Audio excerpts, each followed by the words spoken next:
Shalom, shalom. My name is Pesach Levy.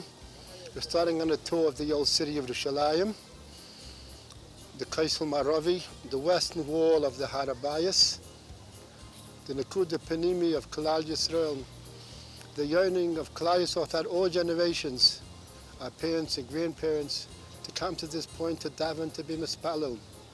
As one of the tzaddikim said, that this is the main post office of Klal Yisrael.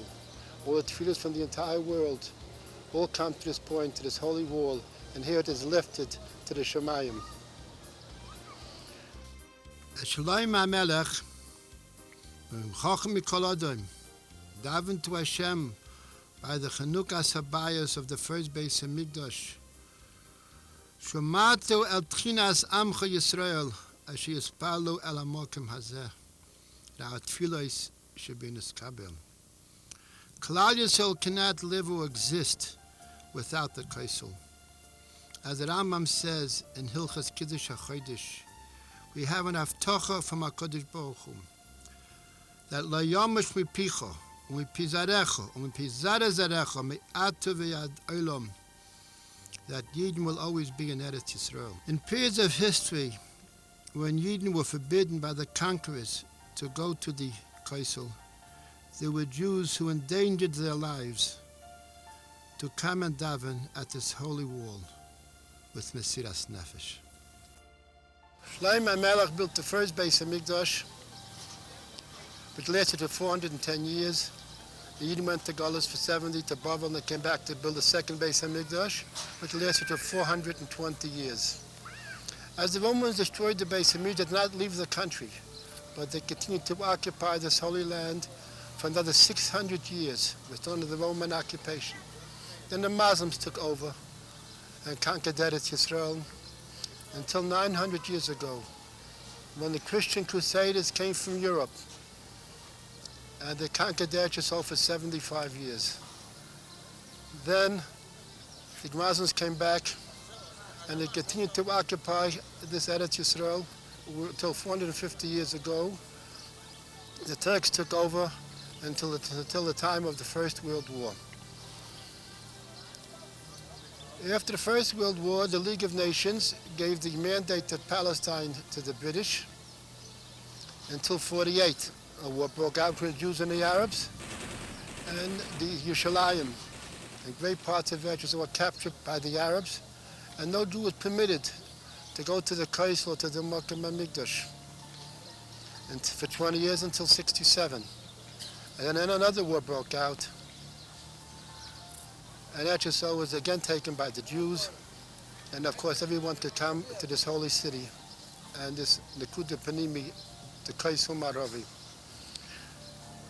From the first house before till 1967 to the Kaisel Maravi was only 11 feet. It was all full of houses in this large plaza. The way to go to the Kaisel was a staircase in the background.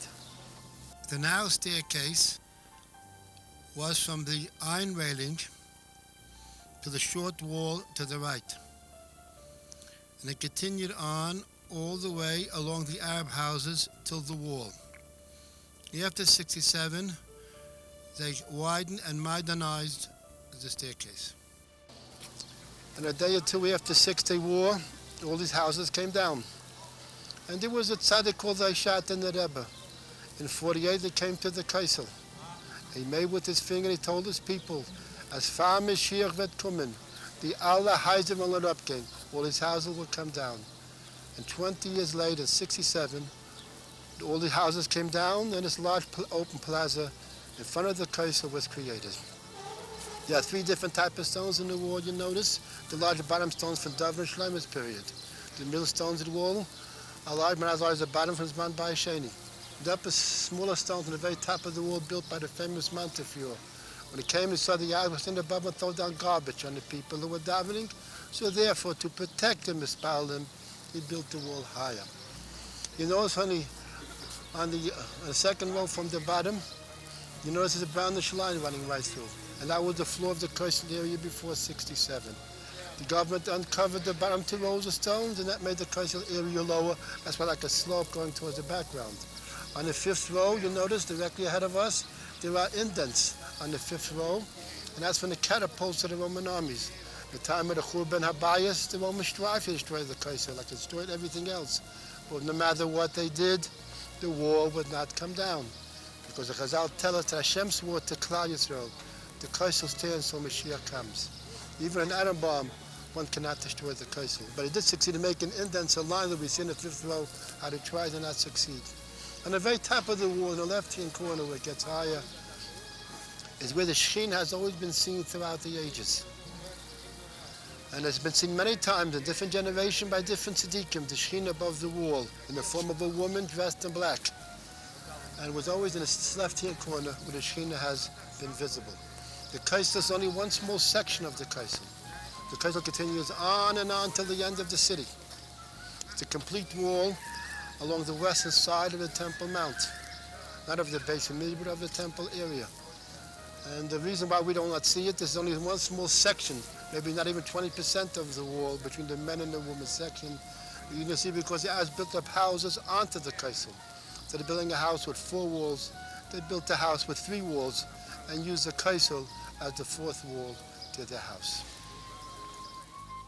After the Churban Habayis, the Shekhinah, the Kedusha that was in the Beis Mish, went to the western side of the mountain, to the Kaisel Maravi.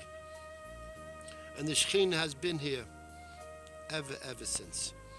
Reb Gershon Kitova, who was a Talmud and a brother of the Baal Shem Tov, who lived in Yerushalayim, it was on Tisha B'Av, and it goes to the Kaisel.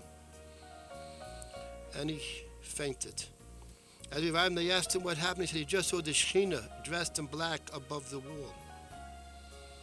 It was Tisha B'Av, where the Eibush is also mourning for the Churban Habayis. From the fright of seeing the Shekhinah, he fainted. Reb Shimshon Mishativko, who was a Talmud of the Pinchas Kaddish, who was a Talmud of the Baal Shem Tov, who lived in Yerushalayim, was Yud Elul. And it goes to the Kaisel, and also took off his shoes at Giddes and Kitty, and it sat on the ground like a novel. The people asked him what happened. He just saw the Shekhinah dressed in black. So he knows that his Rebbe, the Pinchas Kaddish, was just nostalgic, just passed away in Russia. The ones who with him were down the day and the time of the day, this happened by the Kaisel when they finally received their letter several weeks later about the passing away of the Pinchas Kaddish, the exact same day that Shimshon Mishativka was by the Kaisel. The Chidah brings down the time of the Riyah Kodesh in Tzfas. There was a tzaddik in Mekuba whose name was Rabbi Avram Levy.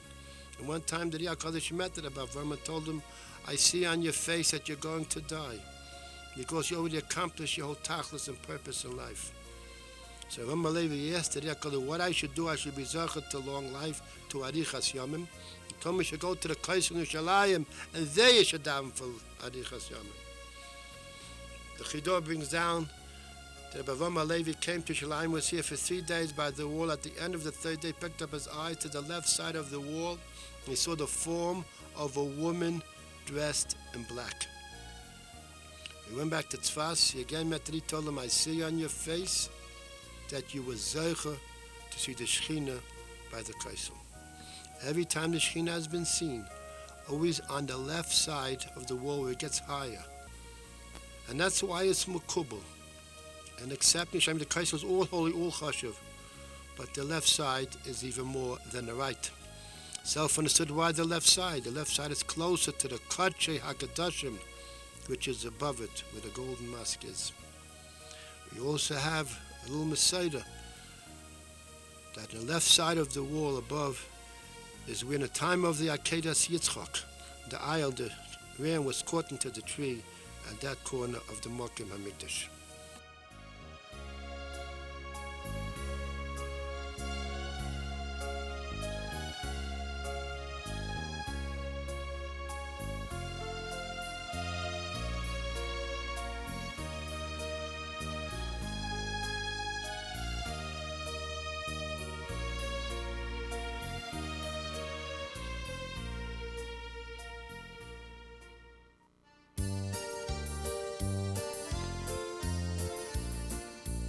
This is the southern excavations of the Kaisel Maravi.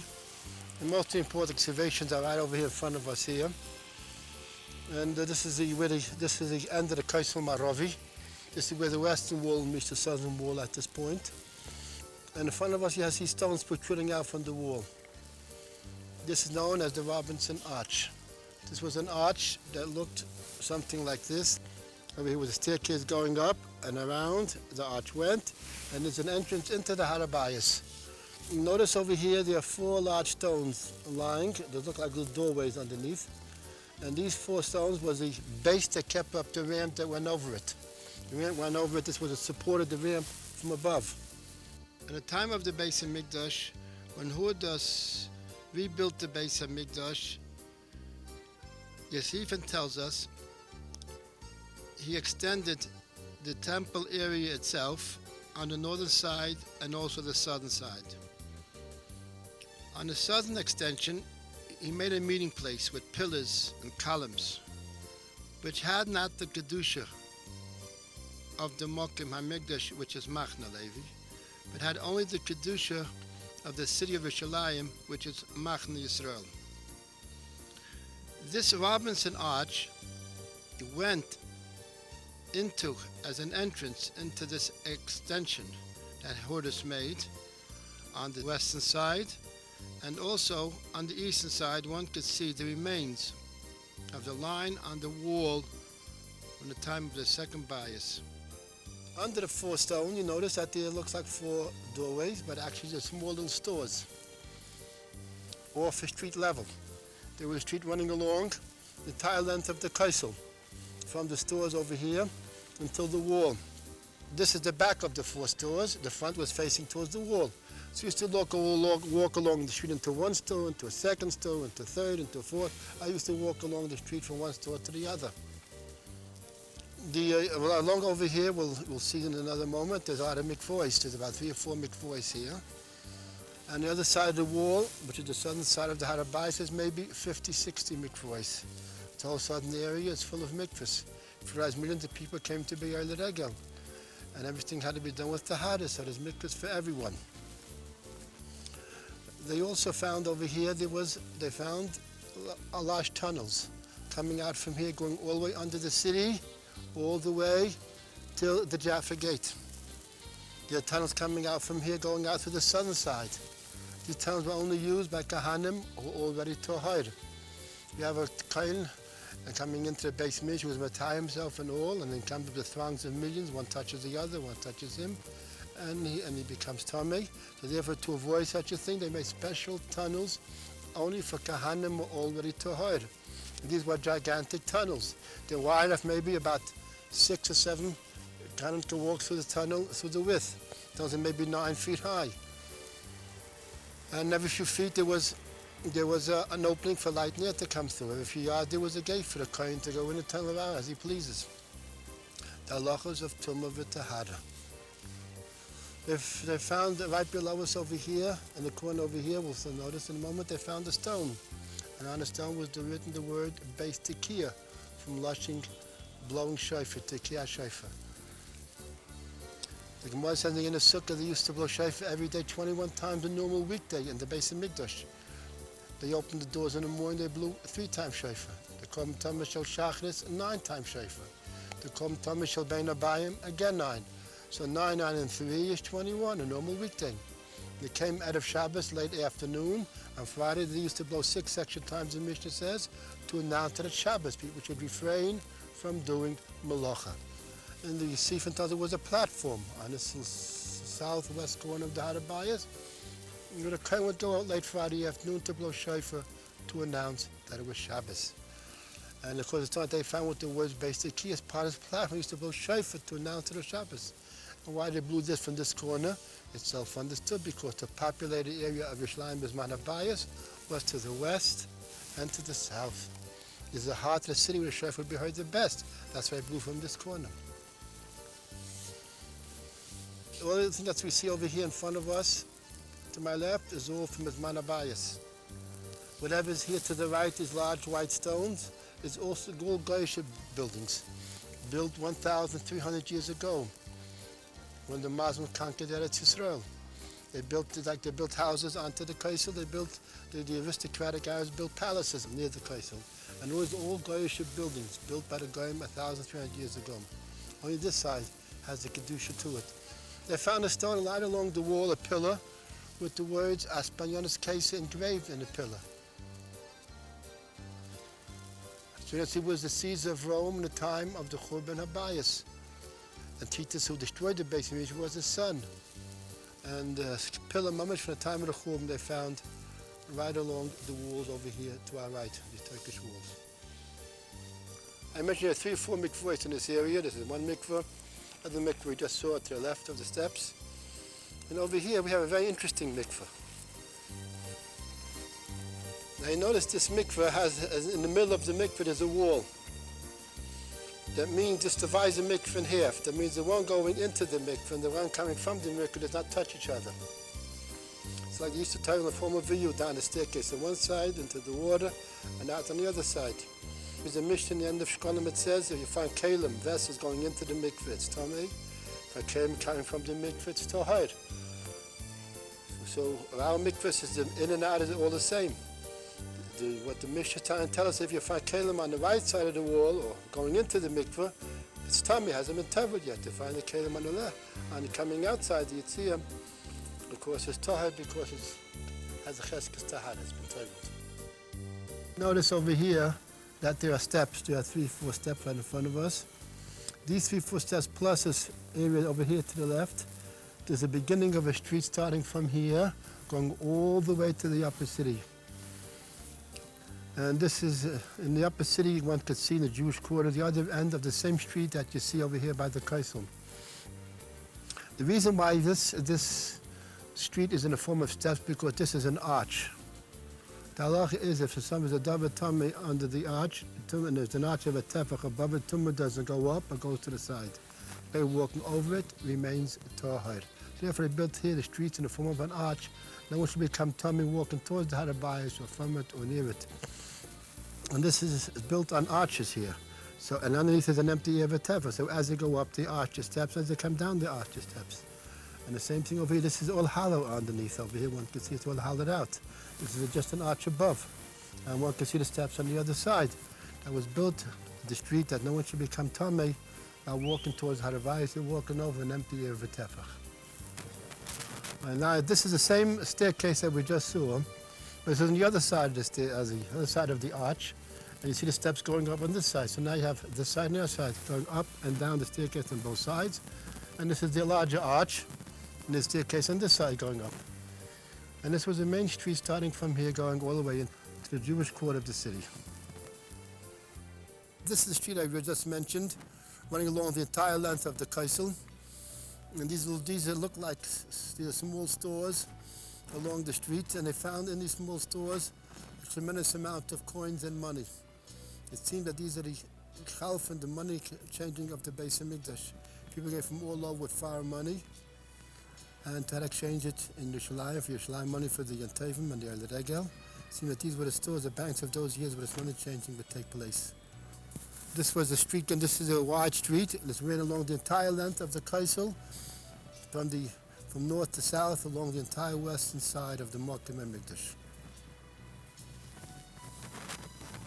This is a large stone that was a platform on the southwest corner of the Harabayis, where the Kohen used to go up late Friday afternoon to blow shofar to announce it was Shabbos.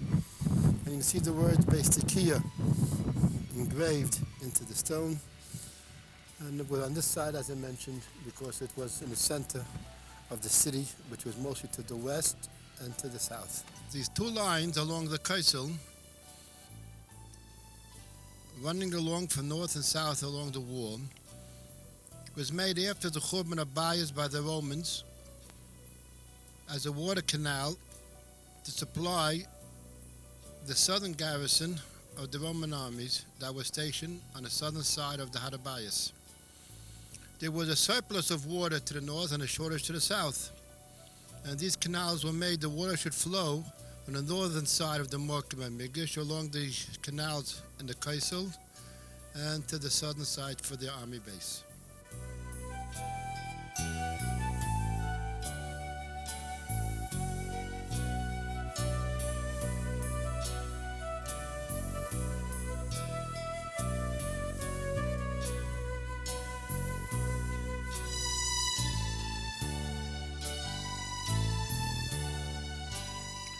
Now, you will notice a stone under the line.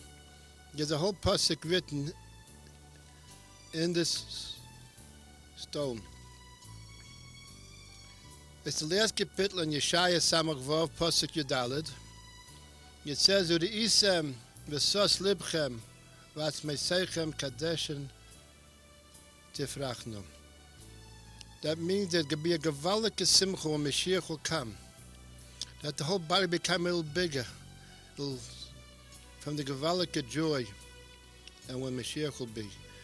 Now you can imagine yourself when I found such a pasuk in the Kaisel Maror that speaks about the simcha of Yemei HaMashiach, and a tremendous impact.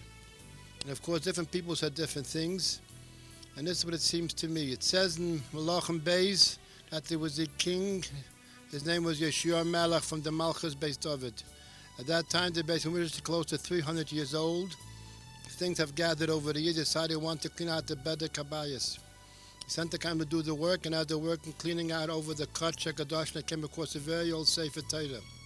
Sefer Torah was open to the Techacha of Kisovai in the Vodim, to the punishments of the Vodim. So the Pasuk had said, HaMelech v'Hagoy, the king and the nation will go into Gullus. The Kohen got very upset. He brought the Sefer Torah to the Kohen Gadol. The Kohen Gadol brought the Sefer Torah to the king Yeshua. Yeshua right away took off his shoes at Gidis and Kriya, sat on the ground like an ovel, like someone mourning for a relative, and was right away, guys, everyone should do tshuva. And all the Avodah Zaras and all the Bamis that Yerushalayim were cleaned out and thrown into Nachal Kidron and destroyed. There was such a gewaltige tshuva at that time that they were makiv the Korban Pesach, like they haven't sacrificed it for hundreds of years since the time of Shmuel HaNavi. So what do we see for now, Kapitel and Tanakh? If you find a pasuk in the holy place, it has meaning and significance, trying to tell us something. Then a pasuk is speaking about punishment here. The king of the nation will go into Galus.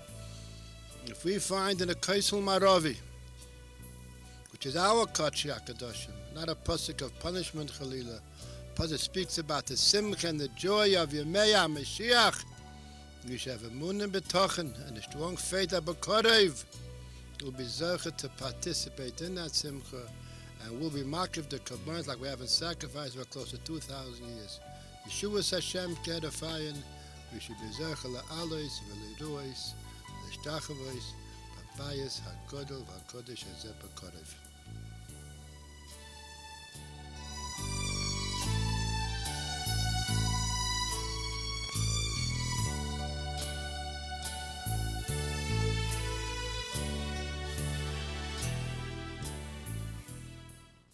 There are people who come to the Kaisel every night at 2-3 o'clock, and they prava chatzos and they mourn for the Churban Habayis. Every night. There's never a night passing here by the Kaisel that you won't find people prava chatzos, especially the 3 weeks and the 9 days, which is the period of the Churban Habayis. There are many, many people who come to prava chatzos, even hundreds of people. There are many Messiahs and many Minhagim about the Kaisel. We have a Messiah, the Kaisel cries for the Yiddish Tzaddis. That means from in between the rows of stones, the water starts to flow out. The 1920s, when the pogrom started in Eretz Yisrael for the Arabs against the Jews for days, the water started to flow from the crevices of the Kaisel. In 1934, when Hitler Yamach Shemay took over power, and the concentration camps started throughout for days and for weeks. Again, the water was flowing from the crevices of the Kaisel. In 1941, it started to flow for a third time from the Kaisel. And the Kaisel was crying for the Yiddish suffering. The Arabs tells it in between the years of 48 and 67, when there were no Jews by the Kaisel. It was under the Jordanians. There were never any birds by the wall. Never.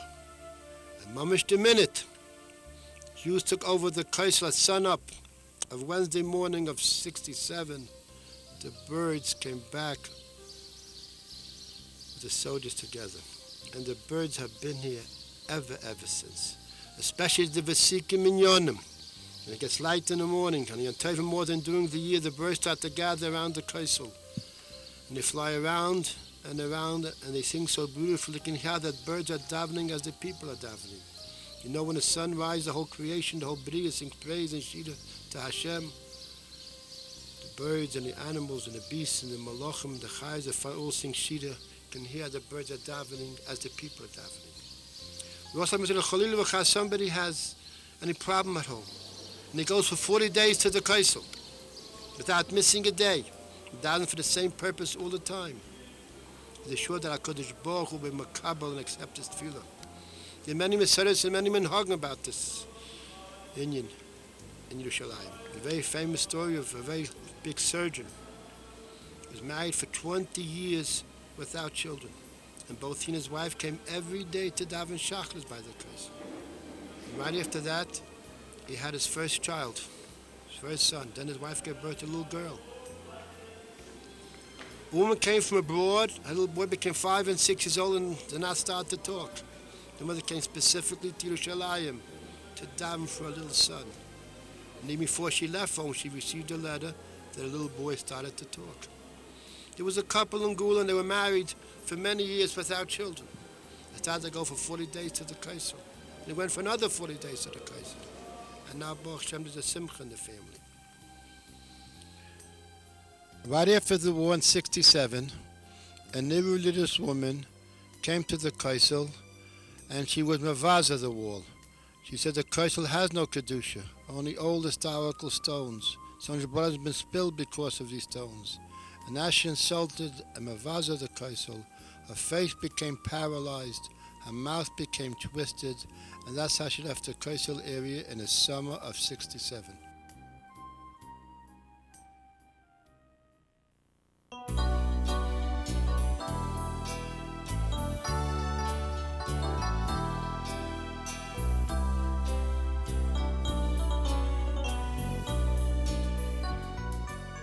As we look towards the Harabayas, we see two mosques where the Arabs pray. To the south, which is to our right, the Al-Aqsa Mosque, which was built by the Crusaders 900 years ago as a church and converted by the Turks 450 years ago into a mosque. More important to us is the Golden Mosque, which is the Kache HaKadoshim of the Beis HaMikdash. It's called the Omer Mosque. Built by California 1,350 years ago. It's also called the Dome of the Rock. In the mosque there is a gigantic rock, the Evan Shasiyah of the Kache HaKadoshim, where the Kohen Gadol put the ketaidas, the spices, on this rock on Yom Kippur. During the Churban Habayis, the Romans dug up the floor of the Harabayas, and this gigantic rock that was covered up with earth, and only the very top was exposed, became uncovered. It says in the end of Yecheskel and Yoel, the Malbim explains, when Mashiach will come, Yerushalayim will look differently than it does today. It says in Yeshaya and in Zechariah, the Harabayas will be al Rosh Shaharim, the highest of all mountains. On top will be the Beis HaMikdash. One will be able to point from afar and say, this is the Beis Hashem, which he sees in the distance. Secondly, during the war of Gog and Magog, when the Goyim will attack Yerushalayim and the earthquake will break out on Har HaZeisim, the geography of Yerushalayim will change. The city will move 45 miles to the south, and the Mokim HaMikdash will remain in its place. In this 45-mile area will be for the Kahanim and the Leviim to live. From this golden mosque, the Kachi HaKadoshim, a tiny stream of water will start flowing through the Beis HaMikdash. It will start as a tiny stream of water as big as the hair of a bug and get deeper and deeper. And when it reaches at the eastern side of the Beis HaMikdash, it will be as deep as a river. Then it will split. One side will flow to the Kinneret near Tveria, and it will become sweet water. As the Kinneret flows into the Yarden will be sweet. Now the Yarden flows into the Dead Sea, the Yam Melech, which nothing could live or exist because of the chemical compounds of these waters. It will become a live and living ocean. It will take miles of land to dry the fish in the sun that are caught in the Dead Sea of today. On both sides of this river, trees and growth will start flourishing. There will be such a bracha that every month the fruits will ripen and one will be able to eat them. If one is sick and will eat from these fruits, and they will get well, because these are the waters of the Kache HaKadoshim. The other side of this river will flow to the west into the Mediterranean, and the Mediterranean will become sweet water. And from the Mediterranean, all the waters of the world will become sweet.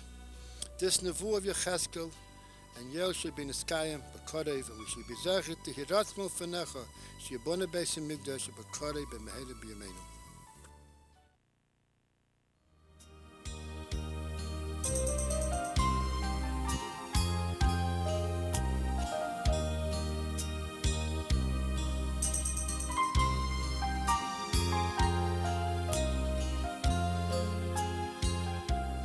Now we're going towards the excavations on the northern side of the Kaisel area. Under the buildings, to the left of the Kaisel, we come to the Wilson Arch. We see a high arch coming out from the Kaisel Maravi. Under the arch, there's a pit. If one looks down in the pit, one can see that the Kaisel goes 12 rows of stones lower and lower under the ground. The archaeologists claim it goes down another 25 feet lower than this. That means the Kaisel Maravi is much more under the ground than above. The reason why this is so is because throughout all generations, on the western side of the Mokim HaMikdash, there was a valley, the Trupian Valley. And Trupian in Greek means cheese. The cheese people working in the valley was called the Trupian Valley. David HaMelech built the Kaisel Maravi from the bottom of the Trupian Valley up to the Mokim HaMikdash and above. The time of the Churban Abayis, and the destruction of the Beis HaMikdash, destruction of the houses surrounding the Mokim HaMikdash, all the stones and the rubble fell into this Trupian Valley and covered up the whole bottom part of the wall. That's why the Kaisel Maravi today is more under the ground than above. This Trupian Valley was not a straight valley. This was a sloping valley. To the south it was deeper, and to the north it was shallower. Now if you build a wall that's straight on top, from the bottom of a valley, as the valley gets deeper, automatically the wall becomes higher.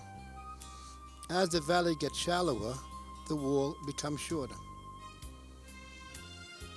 That's why we see with our eye 12 rows of stones here under the ground. Outside, where the people are davening under the heavens, it goes down 16 rows of stones under the ground. As one comes to the southern corner of the Kaisel Maravi, it goes down 20 rows of stones under the ground. That's going toward the south where the valley became deeper. Now if one goes the opposite direction to the north along the Kaisel, and the valley is coming shallower and shallower, the wall becomes shorter and shorter. And one could see in the tunnels, all the way in the northern part of the Har HaBayis area, the first foundation stone of the Kaisel on the Har HaMoriah, because of the shallowness of the Trupian Valley in the northern corner. If there was a valley under this Wilson Arch on the western side of the Har HaBayis, and the populated area was to the west on top of the hill, if somebody wanted to go from their home where they lived on the hill into the Mokim HaMikdash, he would have to go down into the Trupian Valley and up towards the Mokim HaMikdash. And therefore, to make it easier and to avoid all this extra walking going up and down the hills, they built a bridge with Manabayas over the valley. And this Wilson Arch is the first arch of this bridge. And this bridge had about 5 or 6 arches, starting from the Wilton Arch, going back towards the hill to the west. Over this bridge there was a flat surface, and this flat surface, of course, was a bridge above the arches, where they used to go directly from the top of the hill over the bridge and into the Mokim HaMikdash. Since there was a bridge over here, there was canals on this bridge as well, where the water from the mountains of Hebron, is a spring called Yerushalayim, which is better known to us in the Gemara as Mayones Ein Itam. Rashi explains in Pasha Zeisa Bracha that area is 45 feet higher than Yerushalayim. So therefore Shlomo Melech built a canal to bring the waters in from the mountains of Hebron, from the Yerushalayim or the Mayones Ein Itam into the Mokim HaMikdash. And we can see the remains of the canal in the back of the Kaisel Plaza, went over these arches and into the Mokim HaMikdash. Bisman Bayis Rishon, it flowed into the Yam Shel Shlomo, which was a large pool of water standing on 12 statues of sheep, which was used by the Kahanim to be tovel. And Bisman Bayis Sheni, the water used to flow into the base of Padova, where the Kohen Gadol used to be tovel, the first of his 5 tefillos on Yom Kippur, in the waters of the Yerushalayim, the Mayones Shel Itam. This is the largest stone in the Kaisel, 40 feet long, over 400 tons. You'll notice that there is an arch in the Kaisel. This is the beginning of a tunnel, starting by the Kaisel, going all the way to the Kachei HaKadoshim. We always knew that there were tunnels. The Gemara tells us under the Harabayas are many tunnels in all directions for different purposes. This is one out of many. It's all sealed off, you'll notice, with mud and cement. And since this is such a chashuv spot, because it's behind the Kachei HaKadoshim, they made a small shul where they daven every day, and right after davening they say the entire Tillim for 2 hours. Here is the continuation of the Kaisel under the Arab houses.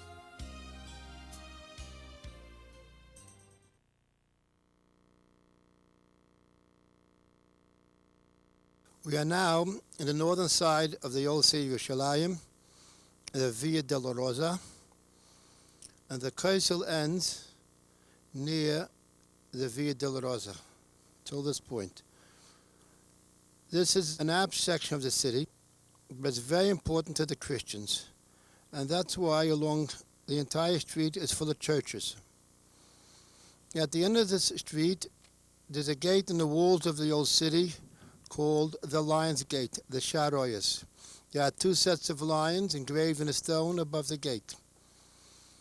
It gets its name when the Sultan of Turkey had a dream 450 years ago that he was being attacked by lions. He got up in the morning and he asked his advisors what such a dream could mean, and they had suggested he should build the walls around Yerushalayim. They started building it on the eastern side, and one group built part of the eastern wall, the northern wall, western side. The other group built the other side of the east, the southern wall, and the western wall. It was completed by the Jaffa Gate. Since they started to build the city on the eastern side, so they engraved 2 sets of lions into the stone, and that's where it gets its name, the Lion's Gate. In 1967, the war broke out Monday morning early. On late Tuesday night, the Israeli army broke in through the Sharoyas. They made a left turn into the Mokim HaMikdash. They conquered the Harabayas, and by 11 o'clock, the city was quiet. June 6, 1967. And you can see on this Via Dolorosa, one can still see on the walls the fighting that took place, the chipping of the stones from the ammunition that hit the stones along the street. Now, as one comes into the Sharoyas, you make a left turn and you see the wall. What one sees is the northern wall of the Harabayas. Now take notice, on the left side of the wall, you see old stones. And those are the stones that are here from the time of the Beis Hamikdash. All the walls of the Harabayas are standing from Zman Beis Hamikdash. Only wall that is complete from the time of the Beis until this very day is the Kaisel Maravi. The other walls are only partly standing. The northern part is almost completely destroyed. In the time of the Churban Abayas, when the Romans came to attack, they came through the northern side. As they came into the north, they broke down the entire wall. That's why the wall on the northern side is destroyed. Only the stones in the left-hand corner are still standing from Zman Abayas. In the Shuk, we see the large building with a flag above and a menorah. That's the house of Arik Sharon, who was a very high official in the Israeli government for many years.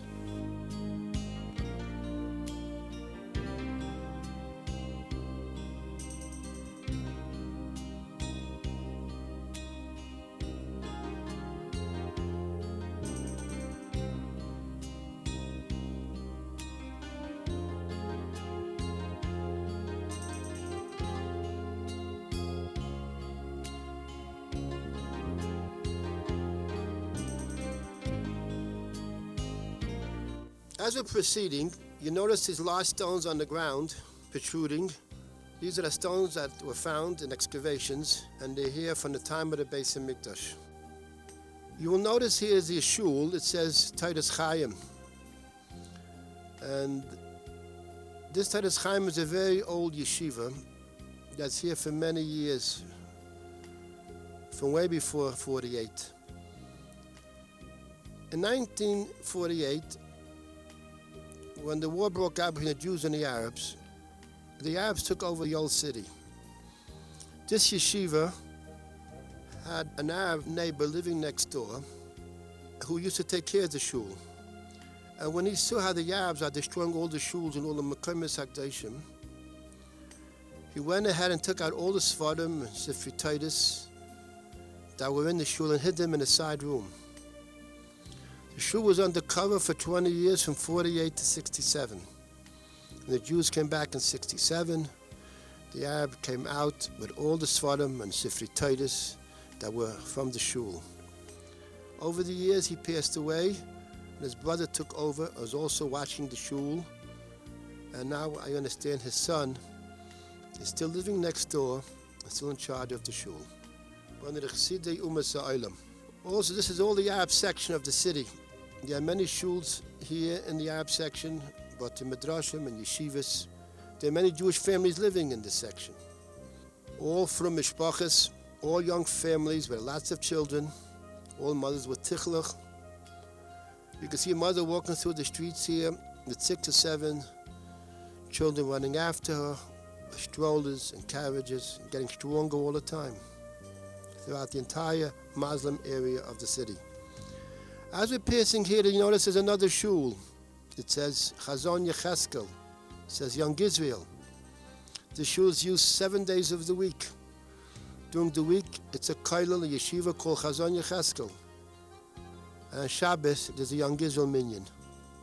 As we proceed through this Muslim area of the city, you notice over here is another shul. This shul, besides being a shul, it's also a small little simcha hall, where the people living in this Arab section of the city want to make a bris, a sheva brachas, kiddush on Shabbos, small simcha. And right next to it, this large building is a dormitory for the yeshiva at Teres Kahanim. At Teres Kahanim use the Beis Medrash of Titus Chaim as their yeshiva today. And this large building over here is the dormitory where the Bachrim sleep.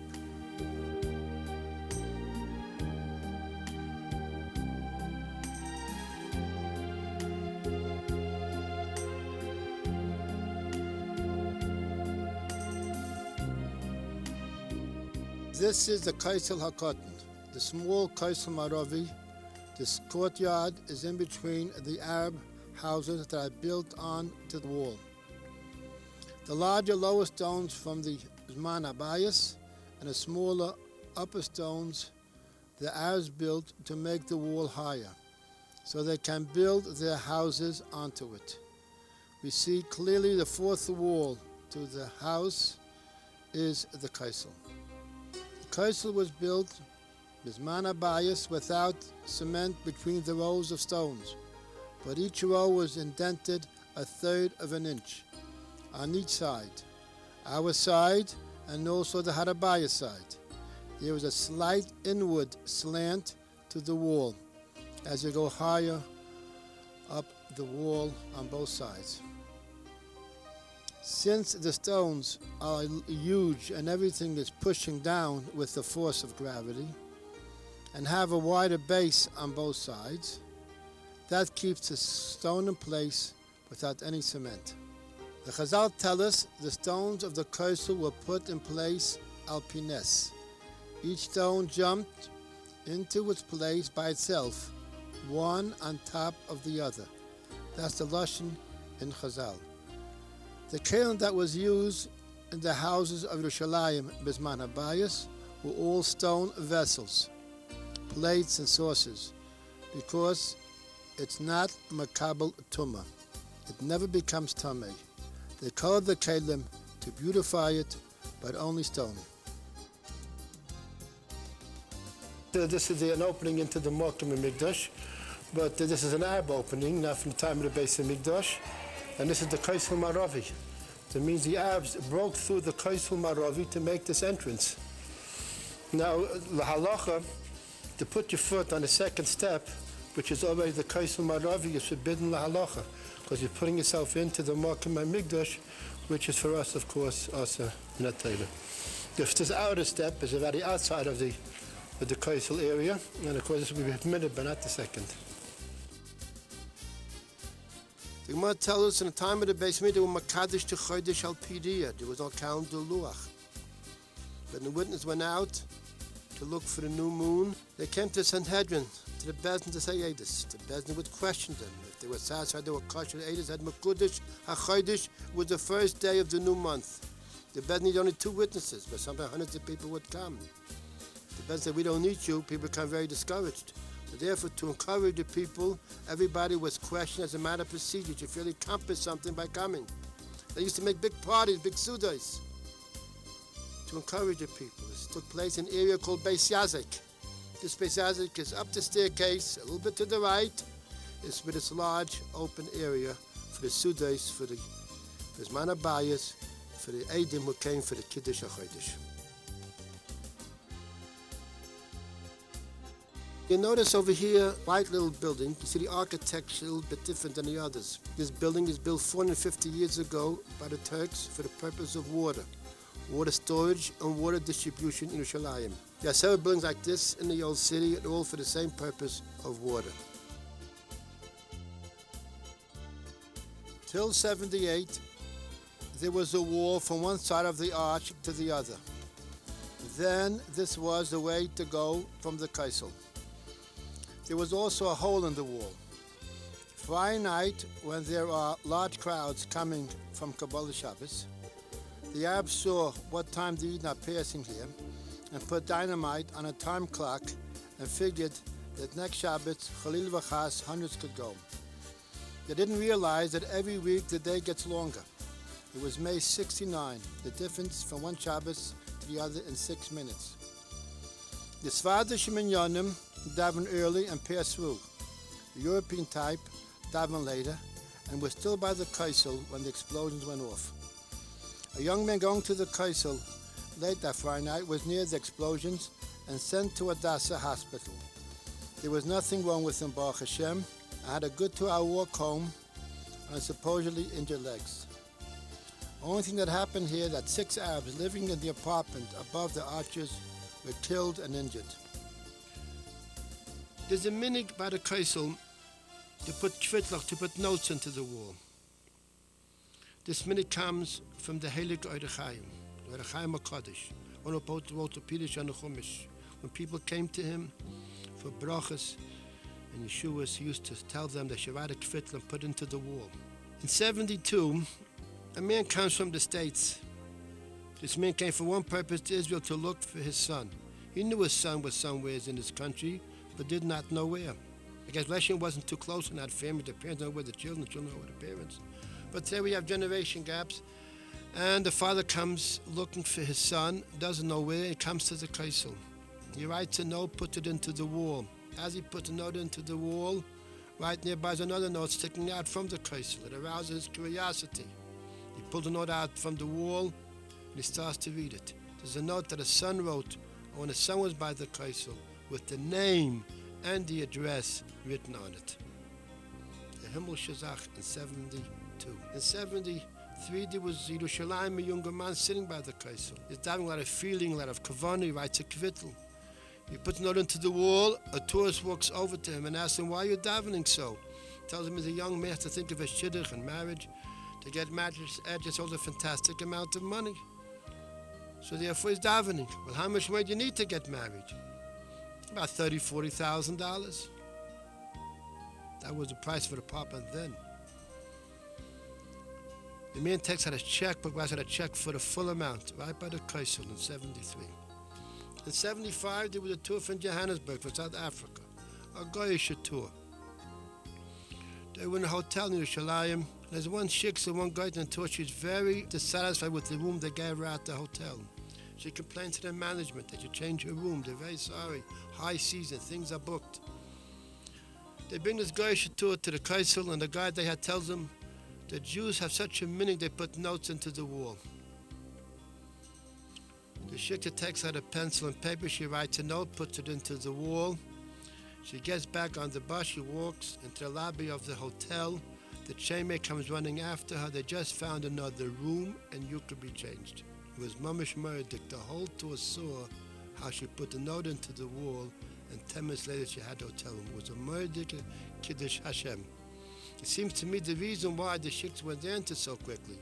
Because it says in Malach HaMalach that when Shlomo HaMelech built the first Beis HaMikdash by the Chanukas Habayis, Shlomo davens to HaKadosh Baruch Hu that any goy who comes to pray by the Beis HaMikdash, deserves it or not, Hashem should answer their prayers.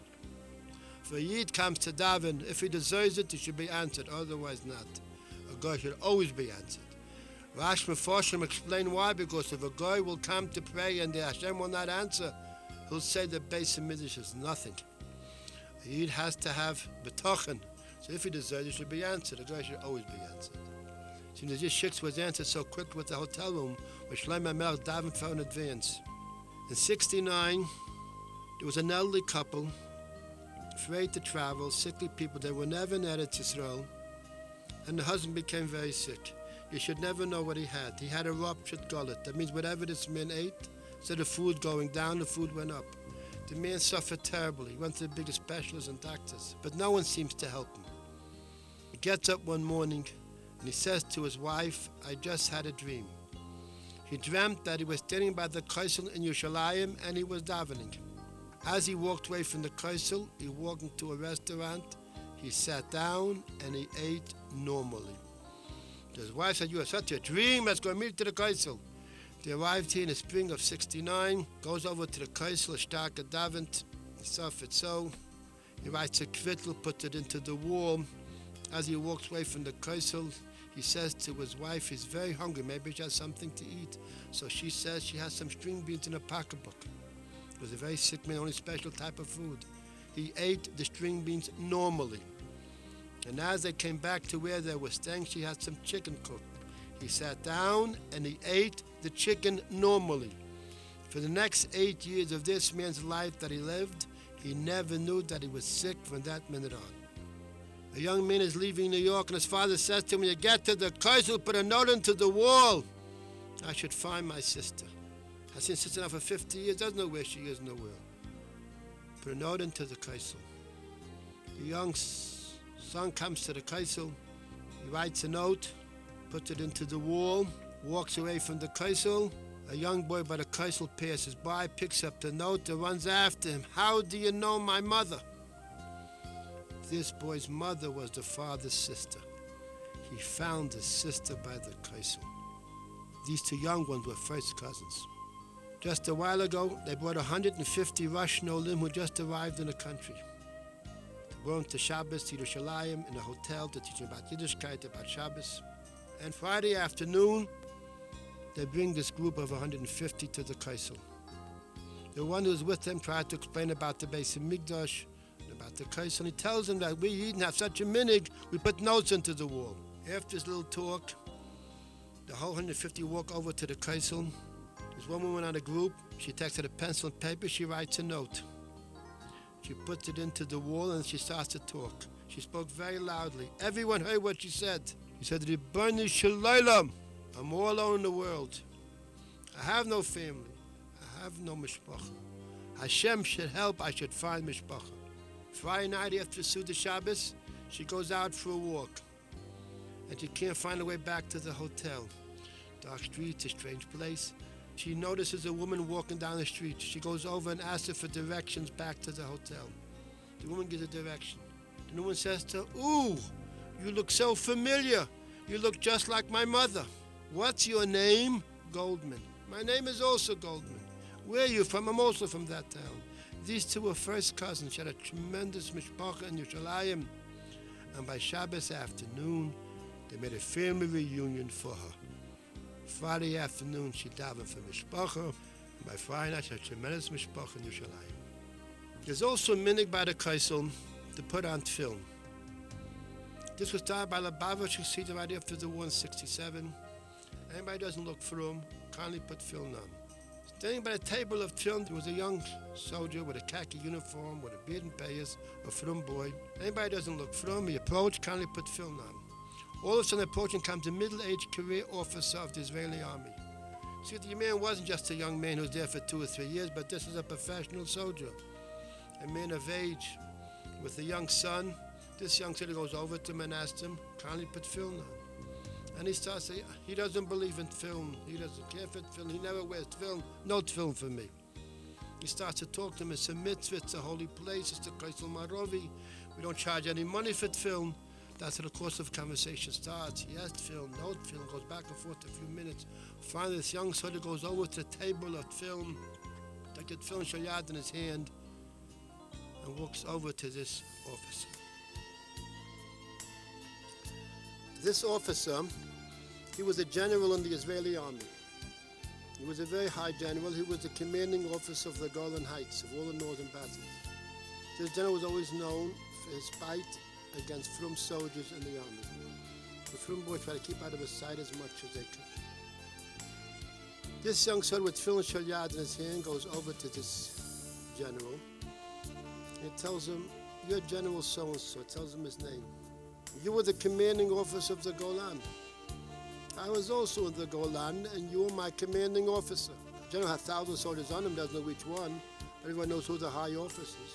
He says, "When I was in the Golan, and you were my commanding officer, when you gave the order forward march, no one hesitated. No one asked any questions. We all know we can get killed and wounded in the battle. Anything could take place. No questions asked. We all follow orders, and we go into fire." He says, "Why? We're not dummies. Because that's how an army runs. When a commanding officer forward march, you don't think, you ask, you follow orders, and you go into fire." He says, "Now you're not in the Golan, now you're by the Kaisel. By the Kaisel, you're not a commanding officer, you're just like everyone else. By the Kaisel, we have another commanding officer, and that is HaKadosh Baruch Hu. And when he tells us to put tefillin on, we don't ask any question. We believe, we do want, we don't want, but everybody must follow his orders, everybody has to put tefillin on." And as he's talking in this vein that he as an army man can understand we are the army of Hashem, he rolls up his left sleeve, put a tefillin shayad on his arm. He says to him, "Baruch atah," he repeats the bracha, and his general becomes white. He becomes red. His name is torn apart in his heart and mind. She put his tefillin on, finally repeats after him, "Baruch atah, melech haolam." Put his tefillin sharash on his head, gives him his hand to go to the Kaisel. Stands a few minutes by the Kaisel, comes back to the table of tefillin, takes off the sharash, the shalyad, goes over to this young soldier and says to him, "Thanks very, very much." And he also says to him that any time I can do a favor for a frum soldier in the army, my door is always open. And this general, from this incident by the Kaisel, became very, very close to Yiddishkeit, but very, very close.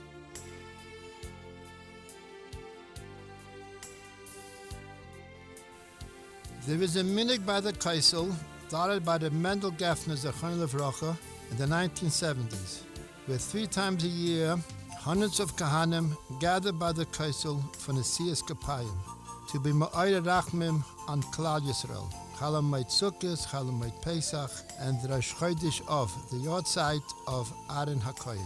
There are times of the year, especially on the Yom Tovim, when tens of thousands gather by the Kaisel. There has never been since the Churban Habayis so many Yidden at the Kaisel at one time. There is no doubt there is a tremendous power by the Kaisel. The city of Yerushalayim is surrounded by walls built by the Turks 450 years ago, built on the remains of the wall that were from Bisman Habayis. In the northern side of the city, there were 3 walls. As the city expanded northward Bisman Habayis, they built new walls around the new section, and were Makadish the walls. The northern wall of the old city is built on the second wall from Bisman Habayis.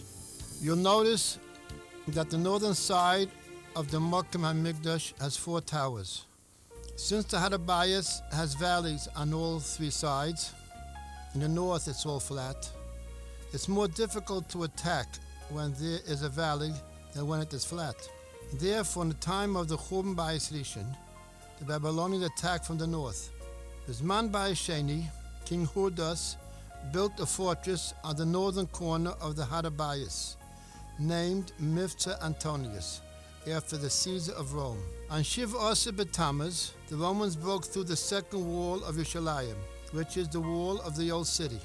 From there, the Romans broke into the Antonius fortress. At the back of the fortress, there was a connecting ramp from the fortress into the Mokim HaMikdash. For 3 weeks, from Shiv Asa B'Tammuz to the 7th of Av, the Pirchei of the Kahanim was standing on the ramp, not to permit the Romans to get a foothold onto the ramp. But on the 7th of Av, the Romans succeeded in getting a foothold and crossing into the Mokim HaMikdash. For 2.5 days, they were fighting in the Beis HaMikdash till the 9th of Av, Tisha B'Av, towards evening. And right before the Shkia Sachama, the Edomites threw the torches into the large white structure, the Heichal. There is a Kabbalah in the family of the Chassam Sofer. The ones who threw the torches into the Heichal were the grandparents of the Germans of today. For 24 hours, from sundown of Tisha B'Av till sundown of the 10th of Av, the Heichal was engulfed in flames. While the Beis HaMikdash was burning, the young of the Kahanim, Bisman Bayis Rishon, went to the roof of the white structure, the Heichal, with the keys of the Beis HaMikdash in their hands, and called out, "Ribono Shel Olam, if we're not worthy of being the guardians and the watchmen of your Beis HaMikdash, take the keys back." And they threw the keys to heaven. And the Gemara tells us they saw how a hand came out of the Shemayim and grabbed the keys. Then the Pirchei of the Kahanim jumped from the roof of the Heichal into the flames below, and they were burnt together with the Beis HaMikdash. Yibona HaMikdash b'korev Yetzia in Tamale. The Yerushalmi tells us that Reb Chia Rabba and Rabbi Shimon ben Chalafta were walking together at night towards morning in the Bekat Arba'el, north of Tveria. And they see how the sun is starting to rise over the Golan Heights, over the Kinneret. Reb Chia Rabba says to Rabbi Shimon, "Look how the sun is rising. First small rays of sun pass through the darkness of night. Then the rays of sun get stronger and stronger, and the earth gets brighter, till the sun rises in the morning, and the whole earth is lit up from the rising sun. That's how Mashiach will come, slowly through the darkness of Gullus. The rays of Mashiach will pass through the darkness and suffering of Gullus. The rays of Mashiach will get stronger and brighter as we get closer, till the whole world will be full of the Kedusha and Simcha of the Geula Shlema. Samahe v'sivne beis mikdashenu v'sefartenu."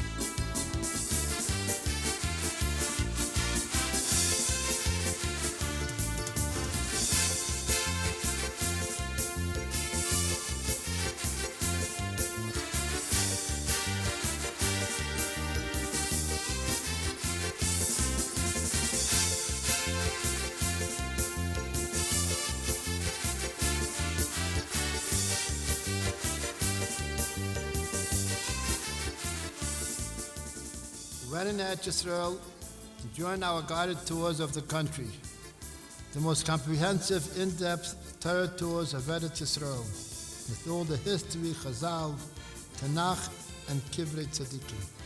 Call us for a spiritual experience in Eretz Yisrael. Tour number 1, Kaisel Tours in Old City. Tour 2, Miran, Tzfas, Tveria, Amuka. Tour 3, Megiddo, and Bet She'adim, our Tanakh tour. Tour 4, Chevron, Kever Rachel, Har HaZeisim, Kever Shmuel HaNovi, and Kever Shimon HaTzadik. Tour number 5, the Holy Lane Hotel, the Mall of Yerushalayim and Beis Hamikdash, Stalactite Cave, and Wonder Road.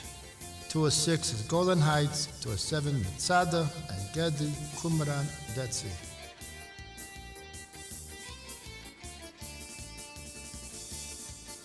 Torah Tours, Pesach, Levy, Jerusalem, 02-538-4603 or 03-57-00071 or 054-594-857.